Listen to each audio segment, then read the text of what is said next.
Bonsoir tout le monde, bienvenue. J'espère que vous allez bien. Moi, ça va très bien. Aujourd'hui, nouvelle vidéo. On est parti pour une interview avec 100% British.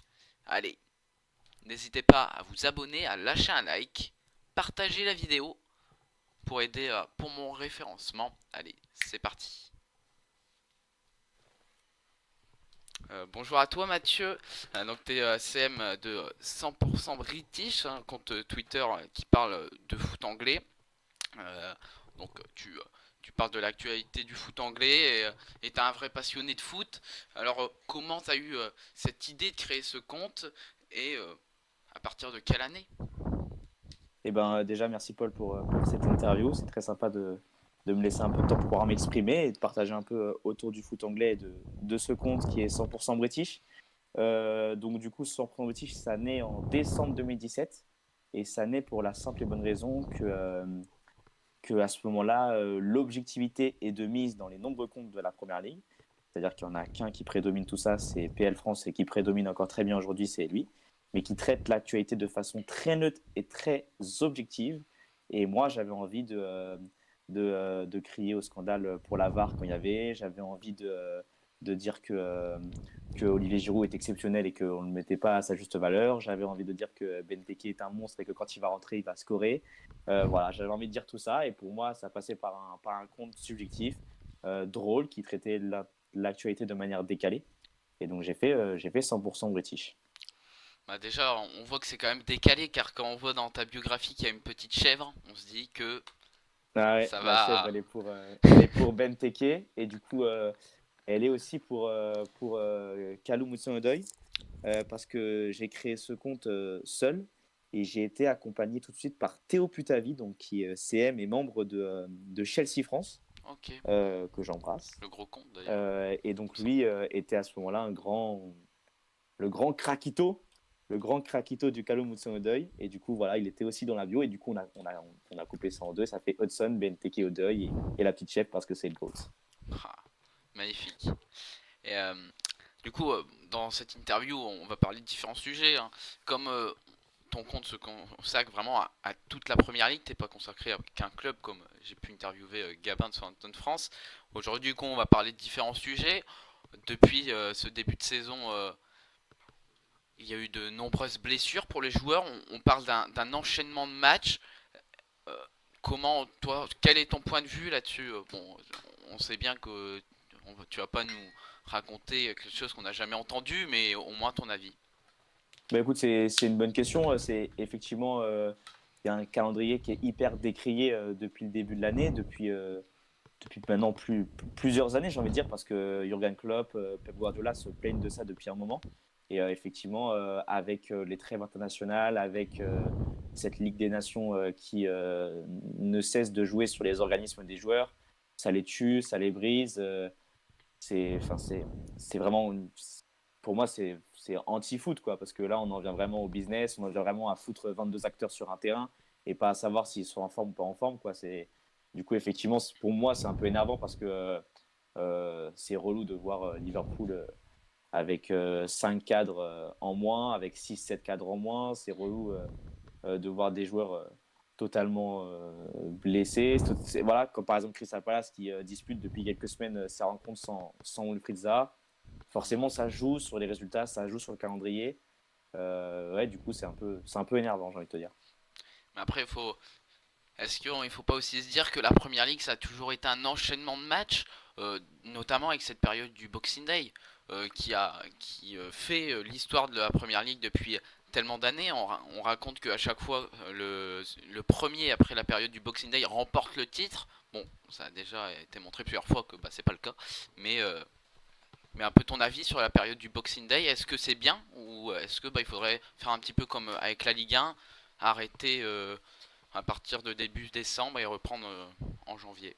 Non, je pense que le Boxing Day, faut le garder parce que c'est quand même magique. C'est ce moment totalement inédit de la Première League. C'est cette chose qui rebooste, qui nous permet de regarder le foot pendant les périodes de fête. C'est totalement brillant. C'est une idée magnifique. Faut absolument la regarder. C'est l'élite anglaise. Ça prouve que ce championnat est pour moi au-dessus des autres. dans le jeu, mais aussi dans son organisation. Donc, effectivement, il faut regarder ce Boxing Day. Après, je pense que tu disais l'enchaînement des matchs, ça fait la beauté du championnat de la Première Ligue. Oui et non, parce que, en fin de compte, on ne joue pas forcément plus que d'autres. Après, c'est vrai qu'il y a les coupes à répétition. C'est pas pour rien que Liverpool s'incline 5 buts à 0 contre Aston Villa, ou je sais plus Mm. c'était ce score-là, l'année dernière en foutant une équipe C, quoi. On balance Mm. cette cup, on balance cette coupe de la Ligue parce que totalement, quand je dis on, hein, c'est pour les clubs. Hein. Ouais. Voilà, vraiment, on a du mal à y trouver de l'intérêt quand tu joues le titre en Première Ligue, quand tu joues le dernier carré en Ligue des Champions, comme le fait City, comme le fait Liverpool. Après, City a réussi à le faire, effectivement, il y a une année, il y a 2 ans. Mm. Il y a 2 ans avec ces nombreux titres et cette domination totale sur l'Angleterre. Et bon, aujourd'hui, la donne a changé et ça fait plaisir. Et voilà, bon, c'est comme ça, on avance. Et je pense qu'aussi la période Covid, etc., il joue beaucoup quand même. Hein. Ça doit jouer sur les organismes. Le fait de Oui. ne pas avoir joué pendant longtemps, de devoir rejouer, de devoir retrouver cette intensité forte, d'avoir une période de vacances et d'arrêt minime, vraiment ridicule, pour pouvoir se relancer après. Donc, ouais, effectivement, je pense que c'est la période enfin, qui a joué sur tout ça. Oui, hein, et puis pour revenir un petit peu sur l'enchaînement de matchs, la fédération anglaise a décidé ils n'en verront pas la Carabao Cup, hein, comparé à Yes. par exemple la France, hein, qui a retiré la Coupe de la Ligue. Bon, on va sans changer de sujet. euh, il y a un problème avec la VAR, hein. Je pense qu'on peut tous être d'accord là-dessus. Ah ouais. Je suis un petit peu beaucoup fâché contre la VAR, notamment ce Liverpool-Brighton, mais bon, je ne vais pas aller dans les détails. Un peu ton avis sur la VAR, bon, je pense connaître ton avis, mais Bah alors moi je suis anti-VAR depuis le début, depuis le départ, j'ai jamais souhaité la VAR parce que j'étais certain que ça allait tuer le football et surtout que les erreurs d'arbitrage, l'approximation dans les décisions fait la beauté de ce sport, qu'on le souhaite ou non, qu'on soit pour une équipe ou pas pour une équipe. Pour moi ça fait la beauté de ce sport. Et dans le sens inverse, puisque par exemple je me rappelle encore de cette VAR en quart de finale entre Tottenham et City de Ligue des Champions, hmm, où Sterling marque le dernier but, il est annulé. Donc oui, moi je suis anti-VAR, totalement anti-VAR. quand même la VAR, hein, le principe c'est d'aider l'arbitrage, mais Ouais, ça tue un petit peu le rôle d'arbitre, parce que l'arbitre n'a pas un réel rôle, car c'est finalement le camion juste à côté du stade qui décide tout. ouais, et Donc, surtout que le camion il est souvent à l'arrêt, il est souvent endormi, quoi. C'est un peu énervant. Ou alors quand il est réveillé, c'est pour foutre 2 lignes PowerPoint comme ça.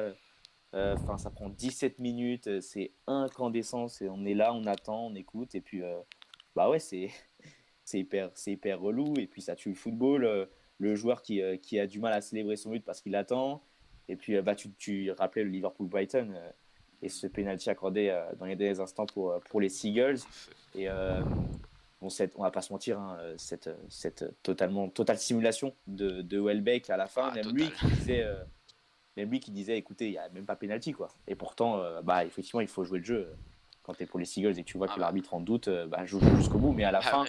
à la fin, tu te dis bah écoute, il n'y avait pas penalty et putain, bah, ça fait perdre 2 points aux Reds et peut-être 2 points précieux dans la course au titre. Donc, ouais, c'est toujours. Enfin, je pense que de ça, on pourra en débattre des milliards d'années.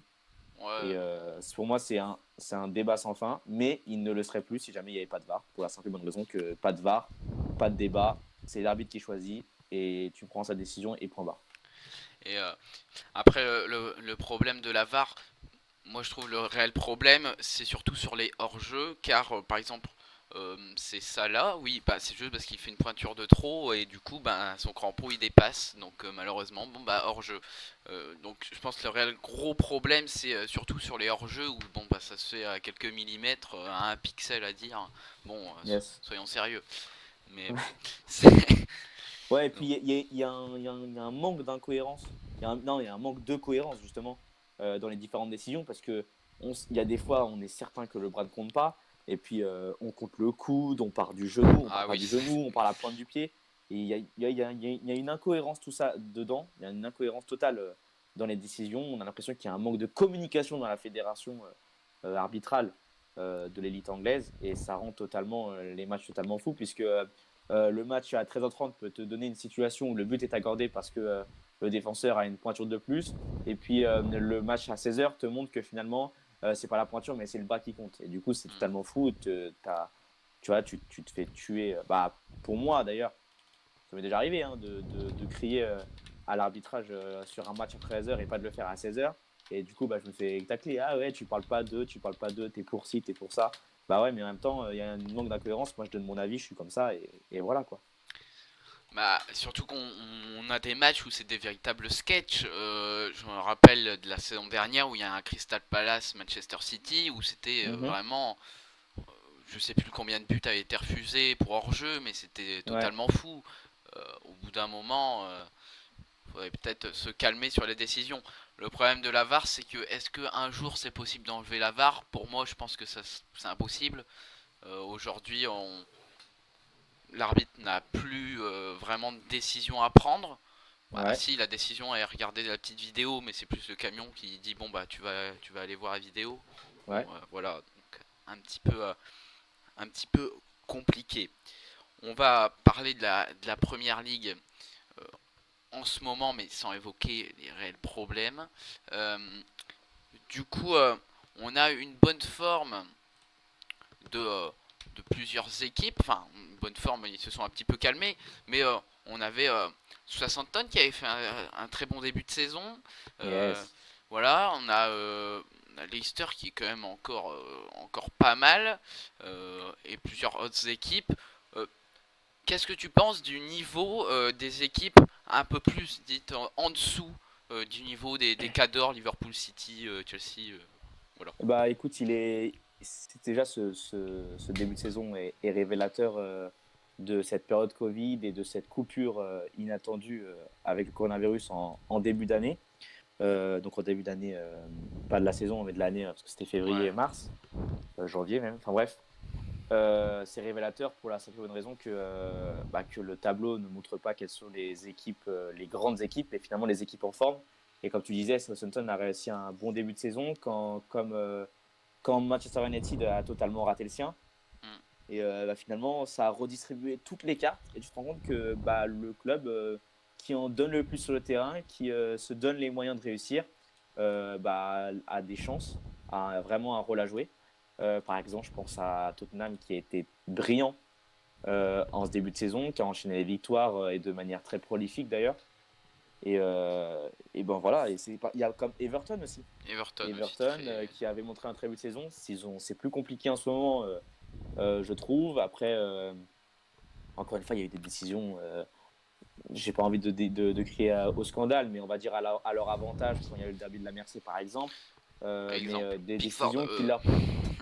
Ouais, Oui. non, mais c'est ça, c'est des décisions qui leur permettent de finalement aujourd'hui être septième. Et c'est pareil pour d'autres clubs, je suis certain. Hein, je pense que c'est valable pour tout le monde. Donc, je ne veux pas crier Ouais. au scandale pour les Toffees, mais il est logique que tous ces petits trucs, la coupure, la VAR, l'intensité, les organismes rendent ce championnat beaucoup plus concurrentiel que les années précédentes. Et d'ailleurs, quand on voit West Ham 5e, c'est le sketch de cette saison. Non, bah, Parce qu'on ne moi sait ça me pas fait comment les plaisir de Hammers. voir West Ham en haut. Parce Ah, que ce franchement, et club, moi pour regarder les matchs, j'ai envie de me suicider à chaque oui, fois que je mais regarde. bon, c'est quand même sympa. C'est un club qui est en difficulté déjà depuis quelques années. Ouais, ouais. Euh, Non, je suis d'accord. Aujourd'hui, le voir un peu réussir, même plus que réussir, hein, parce que d'habitude ils sont beaucoup plus bas. Mais moi ça me fait plaisir. Par contre, Ouais, je ce suis qui me d'accord. fait un peu, enfin, qui me fait un peu pleurer, quoi, c'est Sheffield United à un point. Bon, Ouais. bah ça c'est compliqué, surtout vu Mais en leur fait, saison l'année dernière. ouais, je suis tout à fait d'accord. En fait, Sheffield, bon, c'est une surprise pour beaucoup de monde le fait qu'elle soit à un point. Mais pour la grande majorité, qu'elle soit dans la zone rouge, non. Pourquoi ça ne fonctionne pas par rapport à la dernière? Déjà, c'est la perte de cadre qui est énorme. Euh, Tu peux pas perdre des cadres. Hmm. Et puis, c'est surtout on va dire la concurrence dans les autres clubs. Sheffield a été un promu exceptionnel la saison dernière. Mais aujourd'hui, les promus, c'est qui? C'est Leeds, Leeds, qui 12e. est une équipe totalement folle. C'est Aston Villa qui réussit grandement, qui a fait un début de saison aussi stratosphérique. On les a vus dans les trois premiers pendant longtemps. Premier même à un certain moment, il me semble. Et, Ouais. et le dernier, c'est West Brom. Bon, c'est beaucoup plus compliqué, mais Oui, West ah non, Brom n'a pas il l'équipe y a pour Fulham tenir aussi. en Il y a PL de Fulham toute aussi, façon. donc il y a Fulham. Non, pardon, Aston Villa, j'ai n'importe quoi. Ils étaient là la saison dernière. Ouais, mais bon, ils font quand même un très bon début de saison et on peut le mettre un peu dans le paquet, Southampton, Everton, Ouais, West Ham. Mais après, je pense que Sheffield, c'était déjà exceptionnel qu'ils montent en PL parce que déjà on les pressentait pas pour monter en PL. ouais, je suis là, tout à fait Donc d'accord. après, ils n'avaient pas vraiment l'équipe non plus euh, pour faire une très bonne saison l'année dernière.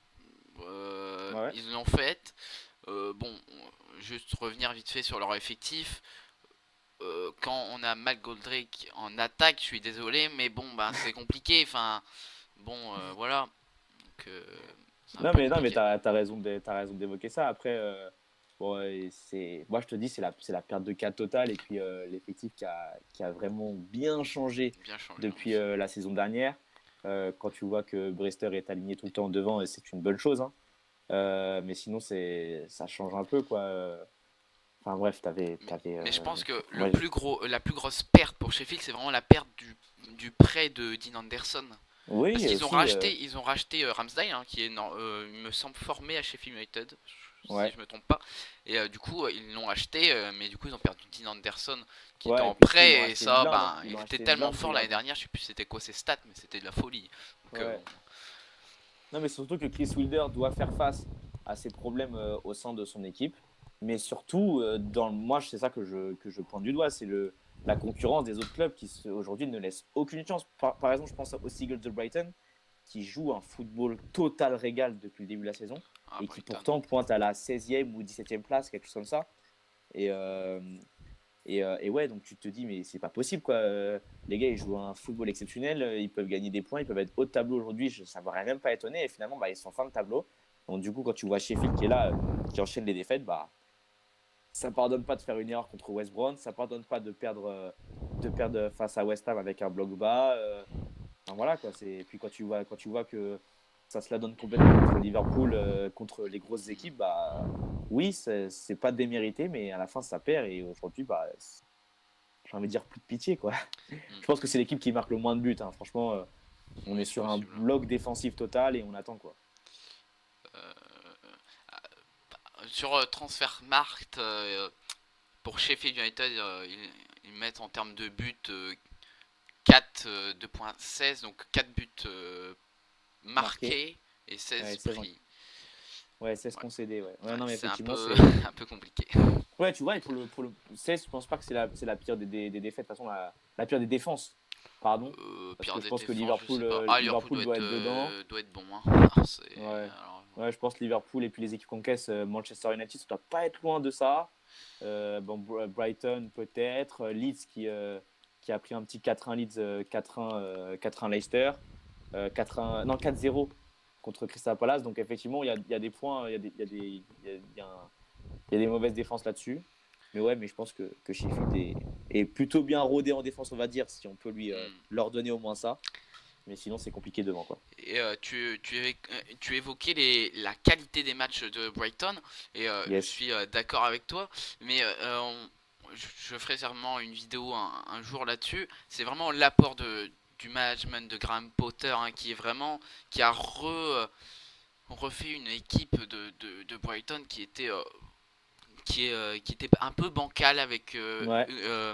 ah, j'ai oublié son nom, excusez-moi, c'est le manager qui est maintenant le manager de Nottingham, c'est Chris Hughton il me semble, et je suis pas sûr, je vais vérifier pour pas dire de bêtises. Oui, c'est ça. Le manager avant Graham Potter, c'est ça que tu Ouais, cherches? ouais, c'est Chris Hughton. Yes. Et vraiment, Graham Potter a amené un beau jeu. Il a fait Ouais. confiance à Danny Welbeck. Bon, Danny Welbeck, ça a quand même été un flop à Arsenal. Mhm. À United, ben, sous Sir Alex, on le voyait comme devenir le nouveau grand joueur de United, mais finalement il a jamais vraiment montré toutes ses qualités. Et puis les blessures, c'est un petit peu sa carrière. Euh, Ouais, il faut dire que nous a fait le coach des Seagulls, c'est qu'il a réussi à lier expérience et inexpérience dans son équipe. Tu parlais de Welbeck qui malgré ses longues blessures et sa carrière en cascade, à cause de ses injuries, est encore à un niveau assez intéressant. Mais quand tu vois la défense, il y a White qui est vraiment bon depuis le début de saison. Il y a Dunk qui apporte un peu cette expérience Mm. en défense centrale. Et puis, tu as l'arrivée d'Adam Lana qui, mine de rien, est vraiment fort depuis ce début de saison. Et puis, tu as, Mopey qui, malgré de nombreux ratés, trouve une place assez intéressante dans notre jeu. J'ai vu son dernier match de Brighton, ils ont fait nul contre. Ah bah, c'était contre Liverpool. Bah ouais, c'était contre Quelle Liverpool. bête. Ouais. Ouais, c'était contre Liverpool. Et ouais, il est dans notre jeu, juste derrière Welbeck et le numéro 7, là, l'Irlandais, le jeune Aaron. C'est pas son nom de famille. C'est pas Connolly, Aaron. un Ah, truc comme Connolly. ça? Ouais, Ouais, ouais, c'est c'est ça, ouais. ça. Connolly, Connolly, ouais. très bon. Il était très bon contre Oui, Liverpool. oui, il est vraiment hyper intéressant. Solly Donc, March ouais, aussi, pas mal. c'est ça. Et en fait, il y a un effectif qui est plus ou moins bien rodé. Et quand tu arrives à lier tout ça, c'est hyper intéressant. Et en plus, Graham Potter doit faire avec les blessures. Hein. Euh, doit faire avec McAllister qui a souvent été blessé. Il y a comment il s'appelle l'Iranien que j'arriverai jamais à Ah prononcer ouais, son mais nom je là. vois, mais Jeanne Bachak ou je sais plus. j'avais Et puis il y a vérifié le nom Trossard qui exact. était aussi sur le banc pendant Trossard un aussi, moment. oui, en effet. Très bon. Mais derrière, tu vois, ça révèle un petit Thomas Lamptey que j'ai trouvé hyper intéressant. D'ailleurs, j'embrasse Théo Putavi qui n'y croyait pas une seule seconde, mais voilà, qui est monstrueux. Enfin, je force un peu parce qu'évidemment, il a toujours, je pense, a eu un œil sur ce gamin. Mais voilà, je pense que là, ça a été compliqué et pourtant, il propose un jeu vraiment intéressant. Et ça perd, mais tu te demandes, mais comment ça perd? Et en Ouais, plus, surtout que. c'est des matchs où tu domines la rencontre, comme par exemple face à Burnley, où ça montre un extrêmement bon visage et rien ne se passe, quoi. Rien ne se passe. West Ham, c'est pareil. Tu te dis, mais ils vont leur causer 3 buts en 10 minutes, mais en fait, non.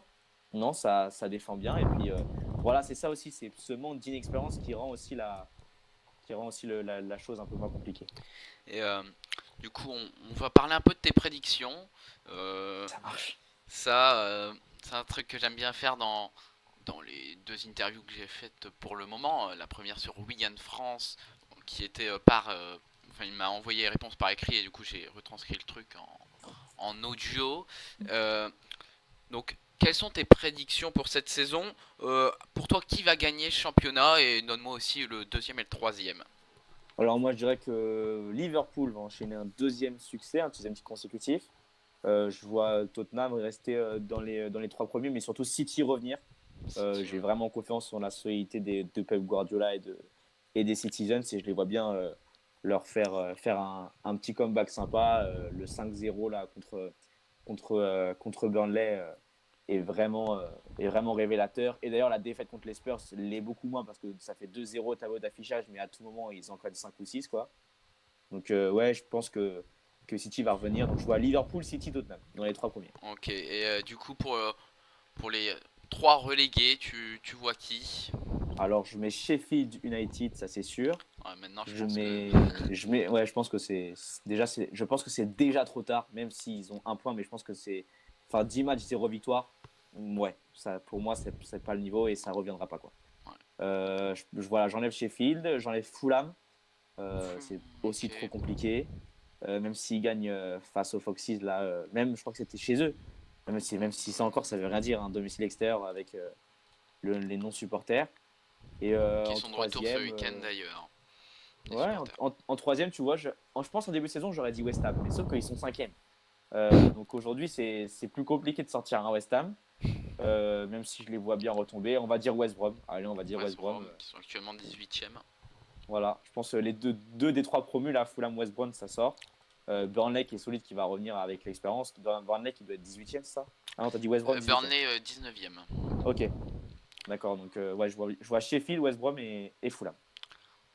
Hmm. Burnley, pour moi, ça va quand même être assez compliqué parce que quand même, plus les années passent, plus leur effectif s'appauvrit. Donc ça va être quand même assez compliqué, mais il va y avoir une réelle bataille, je pense, pour les relégations cette année. Ouais, Et pareil pour en haut, hein, parce que en haut, Leicester, je les sens bien quand même, mais bon, il y a bien sûr City il faut qu'ils remontent, hein, ils sont 11e. United qui ouais, vont ils vont le sûrement faire. remonter aussi. Everton, on sait pas trop en ce moment, c'est un peu en train de bégayer. Mm. Surtout là, le 1-1 contre Burnley, enfin je sais pas si c'est terminé 1-1. Oui, c'est ça, c'est Ouais, ça, ça si, finit c'est en un ça, partout. Ouais, 1-1, ouais. Donc bon, ben, il faut voir. ouais, c'est ça. Et, euh, et du coup, ça va être là-dessus qu'on va se laisser, hein. Merci d'avoir accepté cette interview, hein. C'était un réel plaisir de te poser des questions sur la première ligue parce que du coup l'habitude c'est de poser des questions sur un club exactement et là on m'en a parlé des sujets autour de la première ligue donc c'était vraiment sympa. Donc Bah un écoute, grand merci à un toi. plaisir. Ouais, un plaisir partagé, Paul. C'était très sympa. Bon, du coup, n'hésitez pas en tout cas à lâcher un like, vous abonner, aussi aller follow le compte 100% British sur Twitter, mais aussi aller sur le site Westport hein, qui est dans la bio 100% British. Donc aussi aller follow mon compte Twitter et follow ma chaîne Twitch pour des petits lives sur Football Manager 21, champion avec Derby County de Championship. Allez, un grand merci, goodbye. Je suis de retour. C'est juste pour vous dire un petit truc. Vous avez entendu des petits bruits de vent pendant la vidéo. C'est pas vraiment du vent en fait. J'ai pas enregistré la vidéo dehors. Non. C'est juste que bah, c'est les petits aléas comme ça. Et j'ai pas réussi à le modifier au montage. Et ça me gêne. Donc encore un grand désolé. Voilà. Hein, vraiment l'objectif c'est d'acheter un nouveau micro. Parce que mon micro il y a des petits bruits parasites et le vent ben c'est quand je quand je fais des mouvements ou quand je respire tout ça voilà c'est un petit peu dommageable et comme d'habitude je parle avec une musique derrière ça s'entend pas trop mais là comme j'avais pas de musique ben ça s'entendait plutôt fort et du coup ben, c'est un petit peu gênant. J'allais pas mettre une musique derrière parce que là je trouvais que j'arrivais pas à trouver une bonne musique pour mettre derrière euh, derrière nos voix donc encore un grand désolé. Allez, goodbye. Et ce coup-ci c'est pour la dernière fois. Enfin, une dernière fois. On se retrouve la semaine prochaine quand même. Allez, à la semaine prochaine.